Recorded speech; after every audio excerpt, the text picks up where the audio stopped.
وبعد يروي الإمام الترمذي في جامعه بسند حسن عن أبي هريرة رضي الله عنه قال الحديث عند أبي داود وعند ابن حبان أيضا.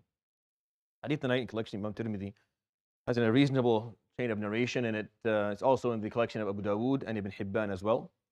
And this is within the theme of understanding Iman, and we're going to do probably another 10-15 hadith within this theme, and I'll try to summarize it all at the end, inshallah, once I conclude rating the hadith. And he says, عليه الصلاة والسلام, قال أكمل المؤمنين إيمانا أحسنهم خلقا وخياركم خياركم لنسائهم خلقا.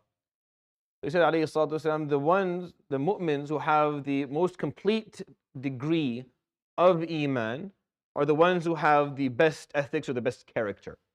And the best of you are the best of you towards their women in terms of their character. Now, البزار adds in his musnad, narrated by Anas ibn Malik radiallahu anhu, where the Prophet عليه الصلاة والسلام says, أكمل الناس إيمانا, it's a little bit of different wording, أكمل الناس إيمانا أحسنهم خلقا وإن الخلق الحسن وإن حسن الخلق ليبلغ درجة الصوم والصلاة. Where he says, عليه الصلاة والسلام, the best people in terms, the highest degree of Iman in terms of people are the ones who have the best character, and great character or high character or good ethics will allow you to reach the levels of prayer and fasting. Meaning, if you're someone who does not do a lot of rituals, you can make up for lost ground in terms of rituals of prayer and fasting with good character.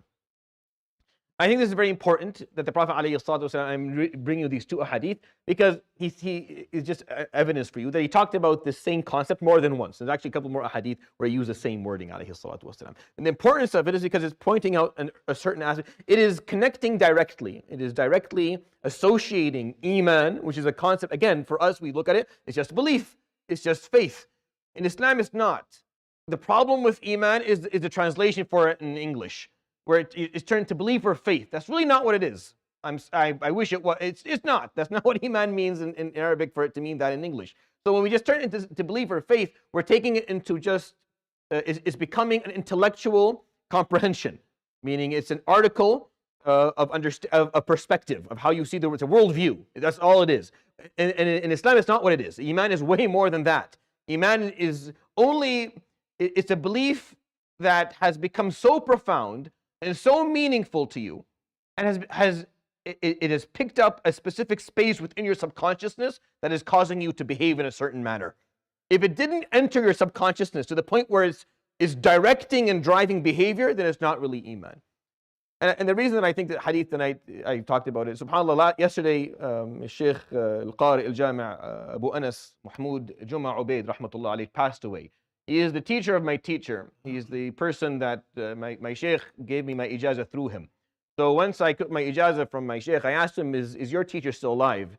Because he is the student of the Sheikh Abdul Aziz Ayun al-Sud, rahimahullah, Mufti Hims, who's a known scholar of Syria. He told me he was still alive, and he was Imam Jami' al-Rawda, he was the Imam of Jami' al-Rawda, of a small mosque in the midst of Damascus. He's Imam there for over 45 years. So I went and I visited him, maybe early 2010. And this gentleman, he was, and this is, all my teachers are the same. He was he passed away in his mid-80s, and he was a pharmacist. This gentleman was he was a pharmacist by trade. That's what, by profession. He was a pharmacist for over 35 years, and he worked in his own pharmacy. And all of my teachers, by the way, had professions. All of them. I don't have any. I was not educated by anybody who did not study something else and had a trade or profession, some way to make their own living, where they were not dependent on the government. They did not need someone to pay them their salary in order for them to do what they did. He was the imam of this masjid for over 45 years. And he is a Jami' Qari' Qira'at al-Ashr. He was one of the person who had all 10 recitation. He was a known faqih of Damascus. And one of the most humble people that you'll ever run to. Most people who lived in his neighborhood did not know, had no idea that he was an alim at all. He was just Abu Anas. If you needed a question about Hajj or Zawaj or Talaq, you can ask him. They did not know the degree of knowledge this person actually had, because he just kept it hidden. He was someone who was extremely humble. He would spend time with children, as much time as they needed in terms of Quran recitation, meaning the way he conducted himself was just so simple. It was just to the point where people around him did not even know the value of the person that actually lived amongst them. Always smiling, always easygoing. Rahmatullah alayhi. Not once did he. I was not a very good student.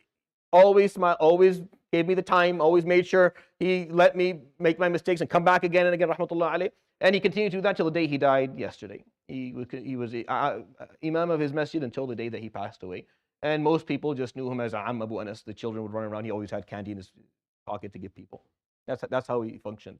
And the reason that I bring, kind of made me think about this hadith and him, is that the Prophet ﷺ is saying, أكمل المؤمنين إيمانا. Those who have the perfect, the highest degree of Iman are the ones who are أحسنهم خلقا.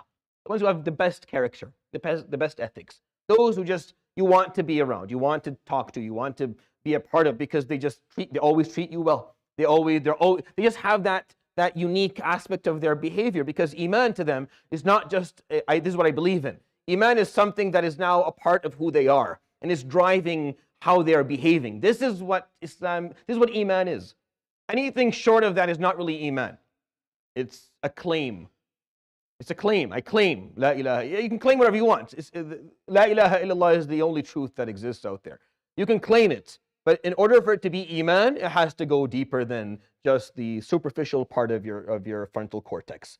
It has to go much deeper into who you are, so that it actually can drive how you're going to treat people around you and how you're going to carry yourself in the world. Which is why the Prophet ﷺ would add those pieces of hadith. Khiyar, and the best of you are the best of you towards their women. That's where you show your true colors. It's the person you're married to. You can put on whatever front you want in front of everyone, but you can't fool your spouse. You can't fool your wife. He knows you. He knows you well. Because you can only put on the show for so long before you have to drop it and just be who you are. So she knows who you are. So the best of you are the best towards your women, those who are truly good. That means you're truly, truly good, because it's going to come off to your spouse 100%. Is why he said, and good ethics will allow you to reach the status of prayer and fasting. Because we may not be doing a lot of prayers or fasting a lot, but you know what? Don't worry, you can make up for that lost ground if you just have great character. If you just have, and how do you have great character? أكمل المؤمنين إيمانا. You have to have that first piece. كمال الإيمان. The perfection of your Iman. You have to perfect the craft of what it means to have Iman. Which is why I think is something worth contemplating. يروي الإمام الترمذي في جامعه بسند حسن عن أبي هريرة رضي الله عنه قال النبي صلى الله عليه وآله وصحبه وسلم أكمل المؤمنين إيمانا أحسنهم خلقا وخياركم خياركم لنسائهم خلقا. صدق رسول الله صلى الله عليه وسلم. سبحانك اللهم وبحمدك لا إله إلا أنت أستغفرك وأتوب إليك وصلى الله وسلم وبارك على نبينا محمد وصحبه أجمعين. Inshallah, this weekend we restart the weekend halaqat. So Friday, Saturday, and Sunday. It'll be after Maghrib. Obviously, nothing is after Isha aside from these khawatir. And even these khawatir are a little bit of a stretch because it's 10:20 already. But all the halaqat will restart. Inshallah, Friday will be the tafsir in Arabic, and Saturday will be seerah, and Sunday will be the tafsir in English. We'll make some changes to these things inshallah as we move along. But for